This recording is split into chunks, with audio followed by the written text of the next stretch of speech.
hayi noma sithule guys kodwa siyabona ukuthi yabona ithonga ababhali bazo basibhedela ngampela.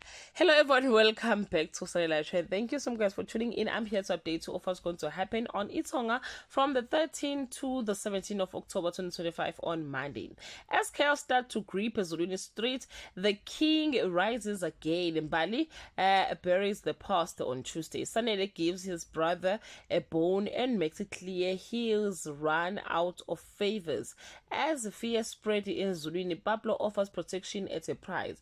Who no understands by while Makhumalo meddles in her marriage on Wednesday. Nogwanda demands answers, but is she ready for the truth? The Magwalas receive a strong message from Pablo on Thursday. Temba is met with yet another demand, just as he gives in to Pablo, sending Mbali on a quest to vanish or to vanquish their nemesis. Mongeni is forced to give up again on his stream on Friday. The Dladla are stuck, wondering if their children have lost their mind again, and Nogwanda has many surprises in store for Mbongeni.